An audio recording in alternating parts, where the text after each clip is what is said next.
Hello दोस्तों, स्वागत है आप सबका मेरे यूट्यूब चैनल पे। मैं आपका प्यारा दोस्त हेमंत शर्मा। तो काफ़ी दिनों बाद अपने मिल रहे हैं। तो अपनी शुरुआत करने जा रहे हैं जावास्क्रिप्ट लैंग्वेज को पढ़ने की ओर। तो मैं होप करता हूँ कि आप सबको HTML और CSS का बेसिक इंट्रोडक्शन आता होगा। मैं पूरे एडवांस लेवल तक नहीं कह रहा, कि मतलब थोड़ी नॉलेज होगी जिससे आपको हेल्प होगी जावास्क्रिप्ट पढ़ने में। तो फिर उससे पहले मैं आपको रिवीजन ही करा देता हूँ। तो थोड़ा बहुत HTML और CSS के बारे में पढ़ लेते हैं, फिर अपने पढ़ेंगे जावास्क्रिप्ट के बारे में। अच्छे स्लाइड्स तैयार हैं और अच्छे से अपने डिटेल में इसके बारे में आज इंट्रोडक्शन लेंगे। अगली रेगुलर क्लासेस होंगी अपनी, हर वीक में एक क्लास आया करेगी और अपने जावास्क्रिप्ट को फुल एडवांस तक पढ़ेंगे। तो ट्यून साथ में पढ़ेंगे, सारा कंप्लीट करेंगे। तो HTML के बारे में पढ़ते हैं पहले। तो जैसे वेब डेवलपमेंट के लिए ना मेन 3 पिलर हैं, HTML, CSS और जावास्क्रिप्ट। तो अपने जावास्क्रिप्ट पढ़ेंगे इस कोर्स में। तो HTML CSS की नॉलेज होनी जरूरी है। अब कई नए यूज़र होंगे, उनको अगर भूल गए हैं तो रिवीजन करा देता हूँ। तो HTML क्या है? हाइपर टेक्स्ट मार्कअप लैंग्वेज है। पहले ये टेक्स्ट पढ़ लेते हैं। The standard language use to create and design the structure of web page. तो HTML क्या करता है? स्केलेटन प्रोवाइड करता है अपने को वेब पेज का।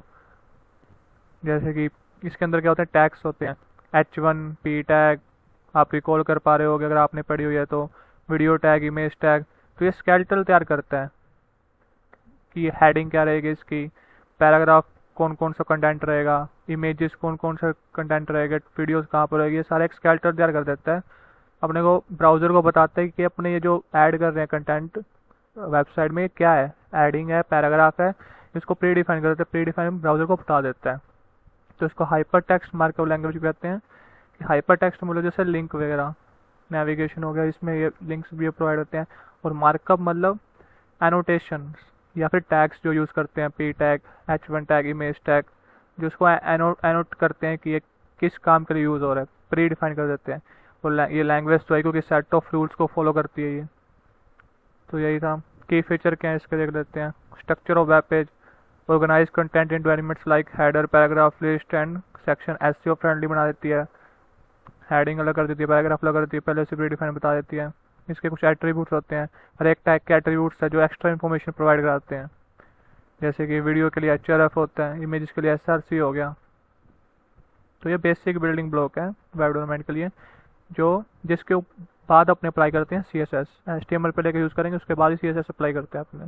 तो ये बेसिक बिल्डिंग ब्लॉक है CSS और जावास्क्रिप्ट के लिए। तो ये सिमेंटिक एलिमेंट्स हो गए, हेडर, नैप बार। तो यही सब the basic introduction about HTML। तो अपने अब CSS के बारे में देखते हैं। तो CSS क्या है? कास्केडिंग स्टाइल शीट है। CSS की फुल फॉर्म ये है कि मतलब स्टाइल शीट टाइप है, स्टाइलिंग। जो HTML अपने स्केलेटन तैयार करा था ना, तो उसको भी CS अब अच्छा दिखाने के लिए यूज़र को यूज़ होता है। कलर, उसे कलरफुल बनाने के लिए एनिमेशन भी लगा सकते हैं, वो जावास्क्रिप्ट में भी लगा सकते हैं। तो यह अपीयरेंस, जो उसका लेआउट होता है, उसे मोर ब्यूटीफुल इंटरेक्टिव बनाने के लिए यूज़ होता है। इसका यही काम है।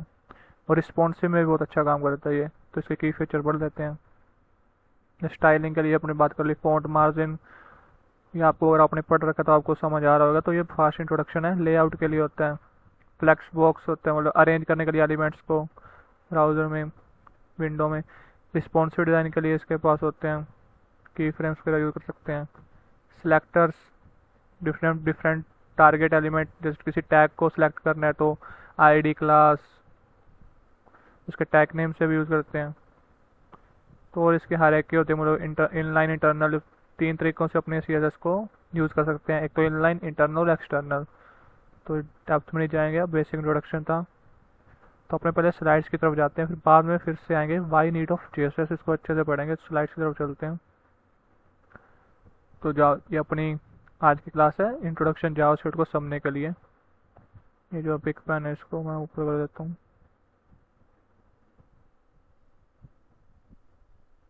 तो पहले बात आती है जावास्क्रिप्ट पढ़नी क्यों है। तो जावास्क्रिप्ट के फंडामेंटल लैंग्वेज है। इट इनेबल्स, फंडामेंटल लैंग्वेज है जिससे अपने ब्राउज़र के साथ इंटरेक्ट कर सकते हैं, यूज़र एक्सपीरियंस इनहेंस कर सकते हैं। जो ये पहले गया था, जो HTML और CSS है ना, वो डायनेमिक कंटेंट प्रोवाइड नहीं करती, वो करती है स्टैटिक स्टैटिक कंटेंट प्रोवाइड करती है। मतलब जो एक बार कर दिया, वो फिर अपने चेंजेस नहीं कर सकते टाइम पीरियड के साथ। तो जावास्क्रिप्ट क्या करते हैं, इंटरेक्टिव बना देती है उसको। अब यूज़र की नीड के अकॉर्डिंग वो चेंजेस कर सकता है डाटा को ब्राउज़र में भी। It's a third pillar of web development alongside HTML अपने पढ़ लिया। JavaScript power model application includes application provide mobile apps हो गया, वेब एप्लीकेशन हो गए। आगे अपने पढ़ेंगे कि ये नोड जेएस कर मिलकर और भी सर्वर साइड भी चली गई है। तो इसके एसेंशियल रोल क्या है, इंटरेक्टिव एक्सपीरियंस, ये अपने पढ़ लिया कि मोर एंगेजिंग यूजर एक्सपीरियंस इसने बना दिया। Button forms menus dynamic content, ये भी पढ़ लिया। रिस्पॉन्सिव डिज़ाइन अपने मोस्टली जो सीएसएस से प्रेफर करते हैं, पर जावास्क्रिप्ट से भी अपनी कर सकते हैं। एम्बिग्यूटियस अक्रॉस ब्राउजर, एम्बिग्यूटियस मतलब कि कैसे वर्ल्ड वाइड अक्रॉस फेमस हुई। स्टार्टिंग में तो क्या था, अपने इसको पढ़ेंगे। जैसे यहाँ पर दिखाता हूँ कि जावा पावरफुल लैंग्वेज है, जिसको बिल्ड करा था 1995 में नेटस्केप नेविगेटर कंपनी में, किसी तरह ब्रांडेड ईच के द्वारा। क्यों करा गया था, वही रीज़न है क्योंकि ये स्टैटिक जो HTML CSS था वो सिर्फ एक स्टैटिक वेब पेज बनाता था। पर जो ये कंपनी में जो साइंटिस्ट है ईच, उन्होंने नोटिस करा इन सब ने कि अपने कुछ ऐसी लैंग्वेज बनवानी पड़ेगी जिससे अपने वेब के साथ इंटरेक्ट कर सके, यूज़र इंटरेक्ट कर सके। इंटरेक्टिव बनाने के लिए उन्होंने 10 दिन के अंदर इसको जावास्क्रिप्ट लैंग्वेज को बनाया था। तब इनके अंदर इतने फीचर नहीं जो आज के टाइम में है। डे बाय डे इसके अंदर इंप्रूवमेंट करी गई, इसको ओपन सोर्स रखा गया, अलग अलग वर्ल्ड वाइड दुनिया से आइडियाज़ आए, तो इसको आज ये पावरफुल लैंग्वेज बन चुकी है, वर्ल्ड वाइड फेमस लैंग्वेज है। बोल दिया ये है। अलग अलग वेब ब्राउज़र, सारे वेब ब्राउज़र में अपना अपना जैसे ब्राउज़र होते हैं, हर एक ब्राउज़र में जावास्क्रिप्ट वर्क अच्छे से करती है, क्रॉस ब्राउज़र कैपेबिलिटी है, तो ये जल्दी फेमस हुई। कैसे, क्योंकि हर के पास जेएस इंजन होता है। जैसे क्रोम के पास है V8, ऐसे एक जेएस इंजन है स्पाइडर, इसका करते हैं। पर सबसे फेमस वन है गूगल क्रोम का V8 प्लस इंजन। तो ये क्या है, जावास्क्रिप्ट को रन करने का एनवायरनमेंट है वहाँ पे, वो रन कर सकते हैं अपने वहाँ पे। ब्राउज़र, हर एक ब्राउज़र के कंपैटिबिलिटी है, जावास्क्रिप्ट रन हो जाती है। तो ये इसका सबसे बड़ा प्लस पॉइंट था कि ये जल्दी फेमस हुई। और एक ये ओपन सोर्स था, कोई भी ओपन सोर्स, जावा भी ओपन सोर्स स्टार्टिंग में अपनी है। तो उसमें क्या था, वर्ल्ड वाइड लोगों ने अपने अपने जो प्रॉब्लम्स थी वो रखी और आइडियाज़ रखे कि कैसे इसको इम्प्रूव कर सकते हैं। तो यही हुआ जावास्क्रिप्ट के साथ, सारी दुनिया से आइडियाज़ आए, सबने इम्प्लीमेंट करे और धीरे धीरे करते एक बेहतरीन बेस्ट लैंग्वेज की ओर चलेगी। और कम्युनिटी ड्राइवन, एक जावास्क्रिप्ट की पूरी कम्युनिटी ड्राइवन जो हर एक 1 ईयर में, जिसको नई ECMAScript के बारे में पढ़ेंगे उसमें आता है कि नए नए एडवांस फीचर लेके आ रहे हैं, जो भी इसमें प्रॉब्लम है उनको दूर करके करके नए एडवांस फीचर इसको अपडेट करते रहते हैं। तो नेटस्केप में हमारे पढ़ते, नेटस्केप क्या था, एक कम्युनिटी ब्रैंडन ईच ने डेवलप करा JavaScript while the Netscape leading browser company. तो ये क्या है, JavaScript design to interactive web page, अपने बात कर ली है। स्टैंडर्डाइजेशन, ECMAScript इंटरनेशनल एक कम्युनिटी है जो हर एक साल इसके अपडेट्स लेके आती है, जो भी इसमें कमी है उनको दूर करने के लिए। और ये सारे वर्ल्ड वाइड जावास्क्रिप्ट के यूजर्स को इनके अकॉर्डिंग रूल्स के सेट ऑफ रूल्स के अकॉर्डिंग ही चलना पड़ता है। ये सब अपनों पढ़ लिया। मोबाइल साइड सर्वर साइड अपने पढ़ेंगे नोड.js के साथ। तो इसेंशियल जावास्क्रिप्ट कंसेप्ट के हैं, variables, data types and functions, और भी वो एडवांस कंसेप्ट हैं, मतलब बेसिक टाइप में आते हैं। तो अपने टाइम टू टाइम अपने आने वाली फर्दर क्लासेस में ये पूरा कंप्लीट पढ़ेंगे, टच में रहना। वर्सेटाइल इन एक्शन, पहले क्या था कि ना क्लाइंट साइड लैंग्वेज, इसे जावास्क्रिप्ट को क्लाइंट साइड लैंग्वेज भी कहा जाता है। क्लाइंट साइड मतलब कि सिर्फ यूजर, क्लाइंट कौन होता है, जिसको अपने कोई चीज़ बेच रहे हैं, उस वही क्लाइंट हुआ। तो इसमें क्या जावास्क्रिप्ट में क्या है कि ब्राउजर्स यूज़र के ब्राउज़र पे ये लैंग्वेज चलती थी पहले, यूज़र के ब्राउज़र पे लैंग्वेज चलती थी। पर जब जैसे ही नोड.js के साथ इसको मर्ज किया गया ना, तो ये सर्वर साइड पे चलेगी, बैकएंड पे काम पे यूज आने लगी। तो इसकी वर्सेटाइल होगी, इसका एक्शन का एक्सपेंडेशन हो गया। अब ये वाइड एक्शन, पहले तो ये सिर्फ क्लाइंट साइड पे यूज होती थी, अब ये सर्वर साइड पे भी चलेगी लैंग्वेज। तो इसका यूजेस बहुत ज़्यादा होने लग गए, जिसकी वजह से और भी फेमस होगी। और ये मोबाइल्स में भी यूज़ हो रही है, रिएक्ट के साथ मोबाइल एप्लीकेशन बिल्ड कर सकते हैं रिएक्ट के साथ ज्वाइन करके। और ये जो नोड.js बनी है ना, ये जावास्क्रिप्ट प्लस C++ लैंग्वेज को मर्ज करके बनाया गया।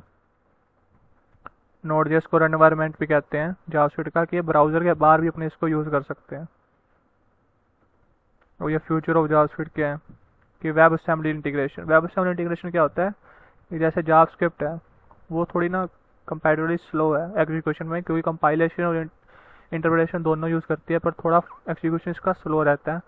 तो जो C++ है थोड़ी लैंग्वेज, जो आउटसाइड लैंग्वेज है, जो अपने ब्राउज़र में यूज़ नहीं कर सकते जावास्क्रिप्ट के साथ, तो वो थोड़ी इस मामले में थोड़ी फास्ट होती है। पर वेब असेंबली इंटीग्रेशन क्या कर रहा है कि जैसे C++ में जो अपने कोड लिखते हैं और भी थोड़ी फास्ट रस्ट हो गया, उनमें अगर अपने कोई कोड लिखते हैं वो अपने जावास्क्रिप्ट के साथ मर्ज करके एक फास्ट एजुकेशन कर सकते हैं। तो ये प्रॉब्लम को दूर करता है जावास्क्रिप्ट के, मतलब जो कमी है उसको दूर करने में हेल्प होएगा। आगे फ्यूचर में ये इस पर काम हो रहा है।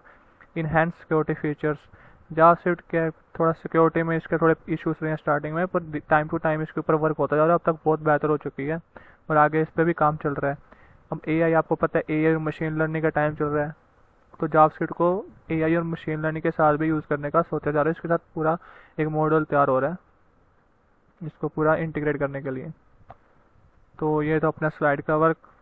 तो अपने ये देख लेते जो मैंने कहा था अर्ली 90s का कि JavaScript was built to make web pages dynamic and interactive in early 90s. The web page was largely static, ये बात कर ली। With pages the more like documents than application, like documents ही थे, मतलब जैसे web page पे लिखा हुआ है विकीपीडिया टाइप था, उसमें मतलब डॉक्यूमेंटेशन किसी के बारे में इंफॉर्मेशन या डॉक्यूमेंटेशन बस वेब ब्राउजर पे था, इतना फर्क था। HTML is allowed to create style web page, but there was no way to make this page respond to user action in real time. Netscape Communication Corporation saw the need for a lightweight scripting language to enable this interactivity. तो ये अपनों ने बात कर ली ना कि उनको ये नीड पड़ी, एक स्क्रिप्टिंग लैंग्वेज चाहिए। स्क्रिप्टिंग मतलब जो ब्राउजर के साथ इंटरेक्ट कर सके, उसको बता सके इस टाइम में तूने क्या करना है। तो इसलिए जावास्क्रिप्ट को यूज़ किया गया। तो ये अपनों ने ये थोड़ा डिटेल में है, आप देख सकते हैं वीडियोस में। Add interactivity to web page अपनों ने अच्छे से बात कर ली है। कंप्लीमेंट टू जावा, तो इसका नाम पहले इसका नाम जावास्क्रिप्ट इसका पहला नाम नहीं था, तो जावास्क्रिप्ट इसका बाद में नाम पड़ा क्योंकि उन्होंने अच्छा क्लेवर ट्रिक खेली कि उस टाइम जावा बहुत फेमस लैंग्वेज बन चुकी थी, तो जावास्क्रिप्ट नाम क्योंकि स्क्रिप्टिंग लैंग्वेज है और इसका जावा नाम दे दिया। तो जिससे क्या हुआ, कई लोगों को लगा ये भी जावा टाइप की लैंग्वेज, लोगों ने इसे यूज़ करना शुरू करा और ये भी फेमस होती गई, उसका बहुत बेनिफिट हुआ इनको। और ये इजी लैंग्वेज है, मतलब राइटिंग लिखना और पढ़ना इनको लर्न करना आसान है, इतना कोई हाई सिंटैक्स रूल्स नहीं है। तो ये भी इसका था। क्लाइंट साइड प्रोसेसिंग था, ये भी पास कर लिया अपनों ने। कंपटीशन इन ब्राउजर वार्स, उस टाइम क्या था, माइक्रोसॉफ्ट नेटस्केप नेविगेटर बीच में वॉर चल रही थी ब्राउज़र में डोमिनेट करने की। तो उस टाइम पे नेटस्केप ने जावास्क्रिप्ट लैंग्वेज बिल्ड करी थी और इनको ये प्लस पॉइंट मिला था, काफ़ी यूज़र्स नेटस्केप नेविगेटर ब्राउज़र को यूज़ करने लगे थे। तो थैंक यू, आज की वीडियो के लिए इतना ही। होपफुली आपको थोड़ा बेसिक इंट्रोडक्शन यूज मिला होगा जावास्क्रिप्ट के लैंग्वेज के बारे में, कि किसने बिल्ड करी थी, क्यों इसकी ज़रूरत पड़ी और इसके फ्यूचर्स यूजेस के बारे में, इसके इतनी फेमस लैंग्वेज क्यों बनी है ये अभी तक।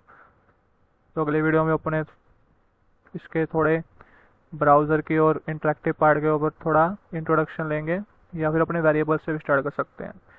तो कमेंट में जरूर बताना कैसी लगी वीडियो आपको। टेक केयर, बाय, मिलते हैं अगले वीडियो में।